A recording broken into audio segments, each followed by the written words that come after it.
Elle est de retour avec nous autres, première de la saison.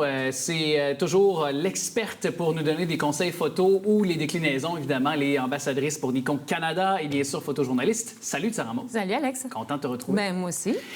Tu voulais nous parler du mannequinat, mais comment on entre dans le domaine du mannequinat? Pour ceux peut-être qui seraient tentés, c'est ce sujet que tu vas aborder avec nous aujourd'hui. Pourquoi d'ailleurs tu voulais nous en parler précisément cet automne? Ben, en fait, j'ai eu l'idée parce que j'ai quelqu'un qui m'a approché récemment pour me demander comment on pouvait rentrer dans des agences de mannequins, puis comment ils procédaient, tout ça. Donc, avec cette rencontre à elle, je me suis dit, ça serait peut-être une bonne idée que j'en parle à un plus large public qui pourrait être intéressé aussi par la question. Peut-être un peu démystifier parce qu'il y a des choses qui circulent beaucoup.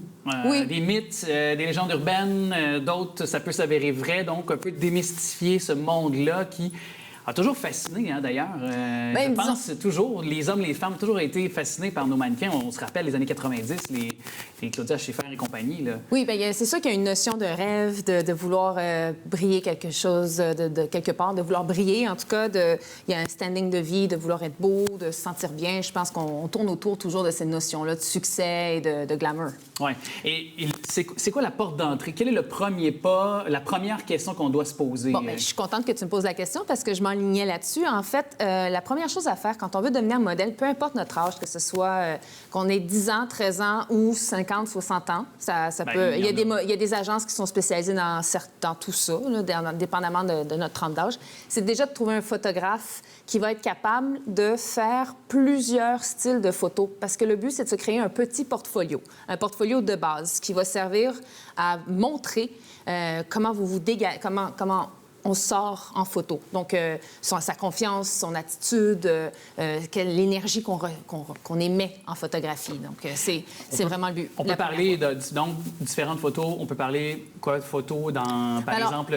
C'est ça. Donc, généralement, c'est ça. En fait, on va toujours aller chercher le plus naturel possible pour commencer. Donc, des photos très nature, très peu maquillées. Et on va de plus en plus vers le sport, le lifestyle, la photo de magazine et de plus en plus vers le très haut de gamme, dans le classique, très habillé, idéalement, même dans le noir et blanc, dans l'artistique, pour avoir un maximum de photos, je dirais 5-6 bonnes photos, excellentes photos à mettre dans son book, dans son portfolio, pour ensuite les présenter aux agences de modèles. Puis évidemment, prendre un ou une photographe qui se spécialise dans ce domaine-là, qui se spécialise naturellement dans ce genre de photos-là aussi. Bien, il y a différentes options. Moi, je dirais que, par exemple, si vous m'engagez, moi, je suis plus généraliste, donc je suis capable d'aller vraiment dans presque toutes les catégories, mais il y a des gens qui sont très spécialisés en studio, et là, si vraiment vous voulez vraiment le top-notch de tout ça, dans ce cas-là, j'irais avec plusieurs photographes qui ont plusieurs niches, mais ça vous coûte beaucoup plus cher.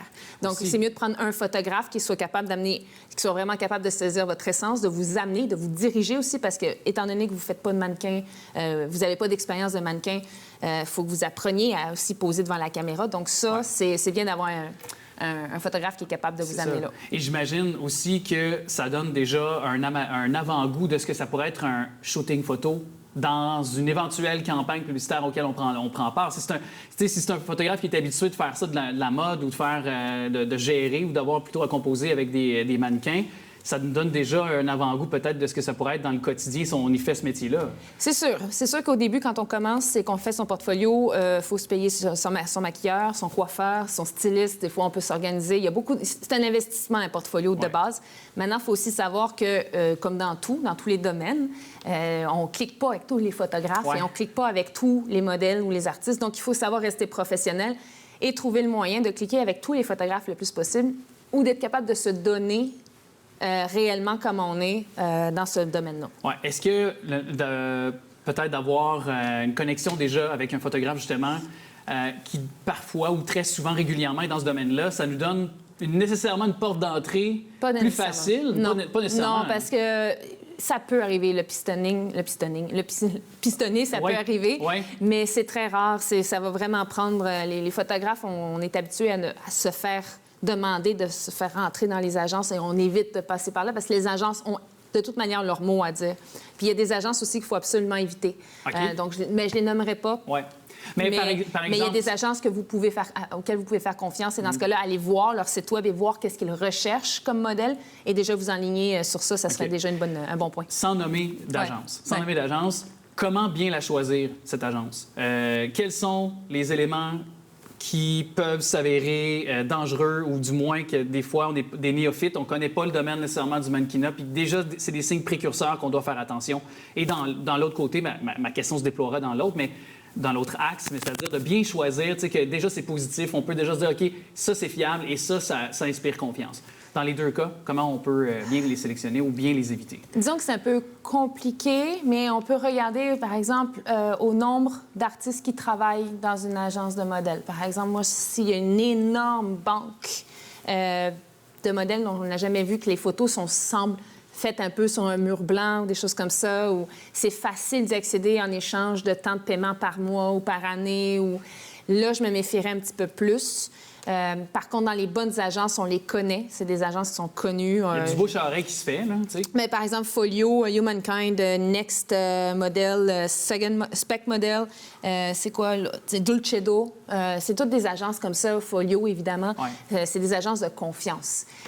C'est plus pour les petites agences moins connues qui veulent vraiment se faire connaître. Là, dans ce cas-là, j'irais vraiment rechercher, poser les bonnes questions, à savoir c'est quoi mes garanties. Ils vont vous dire qu'il n'y aura pas de garantie, mais justement, c'est quoi les garanties? Les garanties qu'on a, parce que...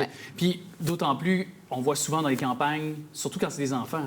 C'est surtout aux enfants que je pense. C'est ça, moi aussi. Je me dis, quand c'est pour une campagne d'une boutique bien connue de mode, une chaîne de mode, puis qui veut lancer une nouvelle collection de vêtements, par exemple, là, on prend j'aimerais pas de nom non plus, mais là, en tant que parent ou en tant que tuteur du jeune, on doit se questionner, on doit bien choisir. Déjà, je pense que de connaître la liste des clients que les agences font régulièrement affaire avec donne une bonne idée aussi si c'est une agence plus sérieuse ou si les modèles vont servir un peu comme underground, comme étant moins important dans n'importe quel domaine, et aussi les conditions dans lesquelles ils sont amenés à travailler. C'est un peu comme les agences de figuration aussi. C'est ça. Puis Instagram, des fois, nous sert bien, parce que si on suit un mannequin qu'on aime le travail, puis on voit souvent les références, les agences au bas, on les tag, on les mentionne. Donc ça, déjà, je pense que ça peut être aussi une bonne... Oui, ça, c'est vraiment pour éviter les pires des meilleures agences. Il y a de tout. De toute façon, il faut vraiment bien faire attention. Vous demandez des références, c'est vraiment la clé. Comme je vous ai dit, là, je vous en ai nommé une coupe, quelques-unes en tout cas, qui sont sûres d'être des bonnes agences. Mais c'est le plus difficile, c'est vraiment d'arriver à rentrer dans une agence. Il y a quand même des formulaires à remplir.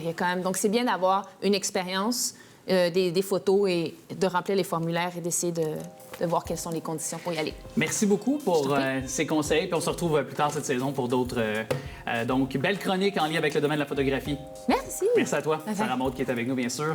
Elle qui est ambassadrice pour Nikon Canada, puis photojournaliste.